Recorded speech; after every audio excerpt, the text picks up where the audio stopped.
Thank you, Ceann Comhairle. Taoiseach, over the last number of months, thousands of people have received letters from the HSE initiating reviews of their medical card entitlements and in many instances removing their medical cards altogether. Now, this has caused huge anxiety, grief and concern across the country, and many of these people are elderly people in receipt of medical cards. And nowhere is this more cruelly felt than in the persistent underhand campaign to reduce the number of discretionary medical cards that are out there. In essence, a discretionary medical card is for people who are over the income limit but who have a chronic long-term illness necessitating high medication costs and visits to doctors. To give you an example, Taoiseach, yesterday a 68-year-old gentleman called to see me, and he had received such a letter removing the card from him. Now, the card's expiry date was 2021, and this person has a very complex medical history, multi-issues involved, necessitating high medication and so on. Has been out of work since 1985 because of the medical condition. But the card was taken from him, which shows the campaign that is underway. Now, the grief and concern that people have was added to by Minister James Riley last week when he confirmed that cancer patients are no longer entitled to a discretionary medical card unless they are terminally ill. Now, I read a response in a blog from a cancer survivor to the Minister yesterday, Taoiseach. And the level of outrage and anger articulated in that blog is something you should read. Because that phrase, "not such a bad diagnosis at all," was adding insult to injury, and is something that people with cancer or who've come through cancer cannot comprehend. The person talks about the financial hellhole that the condition entailed, the numerous medications and visits to doctors and so forth. And I think, Taoiseach, many survivors out there and many people with cancer are very, very angry indeed. And they see this medical card as the saving grace, as the lifeline during such a condition. Now, I would ask you, Taoiseach, could you get Minister Riley to apologise and withdraw those remarks? And would you, more importantly, reverse the policy of not facilitating people with cancer with discretionary medical cards, and stop the policy of reducing the number of medical cards, discretionary medical cards, that people with long-term chronic illnesses currently have. Thank you. The last number of years, they've been reduced by 21,000. 21,000 have been taken off discretionary medical cards. There's a campaign underway, Taoiseach. I'm asking you to stop it and reverse it. Taoiseach. Well, the medical card has always been an important element of society in this country over the years. And when the medical cards, as you know, were operated through the individual health boards in the various clinics around the country, there was always that more personal connection with the people who applied for medical cards. And it was always possible to explain directly what the individual circumstances might be. Now, there are more medical cards issued at the moment than ever before. Deputy Martin raises an issue about discretionary medical cards that are, according to newspaper reports, down by 20,000 over the last number of years. And he asked for the Minister to apologise in respect of a particular case. I don't have the details of that case, but I'd invite you to send them to me. And what I will do is have the Minister examine that particular case. Now, clearly, when a person gets the result of a series of tests, and whether it be a major complication or a major ailment, is always a massive shock. Always a massive shock. And the discretionary medical card was available for very particular purposes.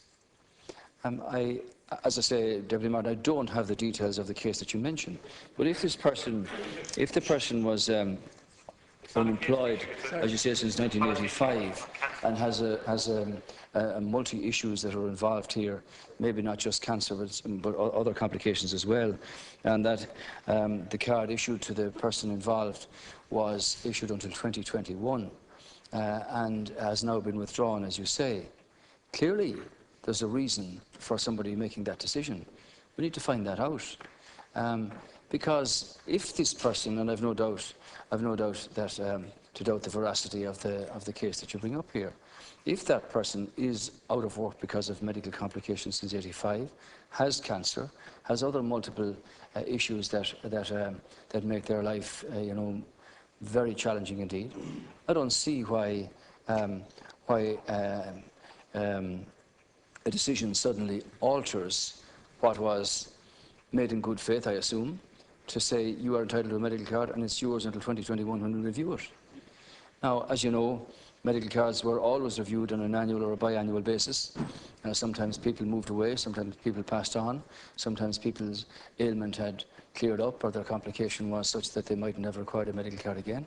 But discretionary cards were a very particular kind of cards, and they were given and are given to people who have very particular problems.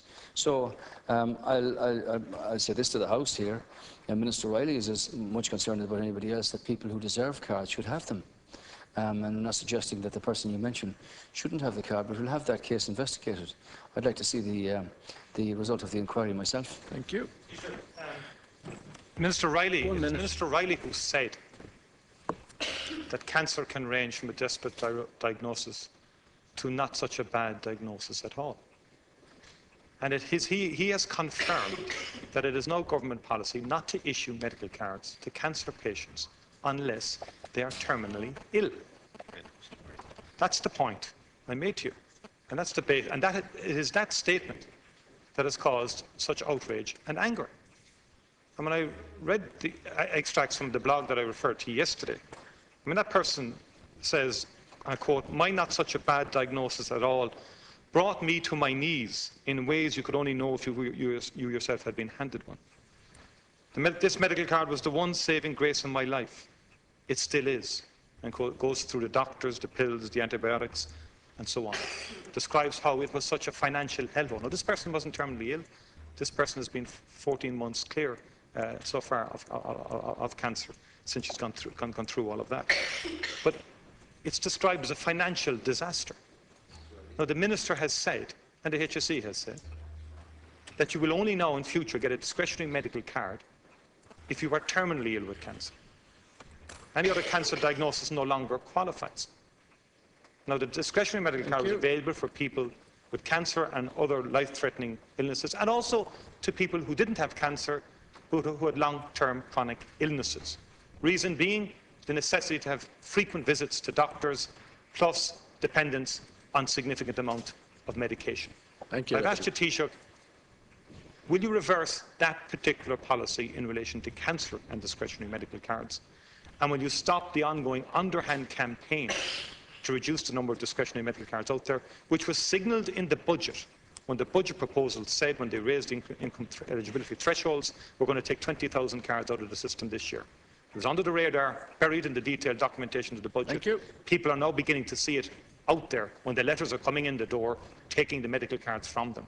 That is the reality of life on the ground in terms of medical cards and discretionary medical cards, Taoiseach. I'm asking you to reverse that policy. Taoiseach. Well, there isn't a household in the country that hasn't been affected by cancer. Not a single household, my own included. And everybody understands the gravity and the shock that comes with the dreaded word being diagnosed. But it is true to say that medical science has advanced to a great degree since over the last 30 years, and that many of the initial diagnoses of cancers are treatable and are dealt with, and people move on to live very normal lives for a very long time. In other words, their cancers do get cured, not in all cases, obviously. And I mean, that's reality. And yes, and for instance, speaking to, I was involved with the breast cancer research in Galway with Professor Cairns, and the researchers that he has down there do enormous work. And speaking to somebody whose wife went through this quite recently and said to me himself, I would never again question the necessity of having centres of excellence because his wife got such wonderful treatment and is now deemed to be clear. And that's a wonderful thing to have, and that's an advance of medical science. But I'll say this to you, 43% of the population now have medical cards, Last year it was 1.854 million people covered. This year we want to get to a point where it's 1.9 million people. So the numbers of medical cards are rising, and obviously so is the cost. But there's nobody going to disagree, Deputy Martin, with the gravity of the situation that arises when, for instance, it's a cancer or a serious leukemia or motor neuron or whatever, and the impact of these. Thank you. And most people in the House here have friends and families that are involved. What I will say is this, that the principle that underscores medical cards, as you know, because you were in the department previously, under the Health Act of 1970, was to provide comprehensive free medical care to anybody who cannot, without hardship, afford that. Now, the decision that was taken does allow for a case-by-case analysis of whatever the consequence of a diagnosis might be. And I'll see to it that the Minister examines the case that you mentioned, and let's see. Please, we're over time. If you're going to have, We're nearly 2 minutes over time. Thank you. The policy now is to cover 1.9 million people in the country with medical cards this year. It's rising in number. It's rising in number. Minister made a statement last week saying... Sorry, would you be leaving? As I understand it, Thank you. That's what I'm asking. It's not true, as I understand this. Question time. They said that the Minister or the HSE said that you will not get a medical card unless it is terminal cancer. The Minister disagrees with that, and the Minister is clear that he did not say that you will not have a medical card granted unless it's terminal cancer. Thank you. The 1970 Health Act sets out the general principle here, which you are well aware of, that a person is entitled to comprehensive free medical care on the medical card system in situations whereby, by virtue of the fact of hardship or financial difficulties, that they cannot meet those costs themselves. I'd ask people to respect the chair. We're 4 minutes over time.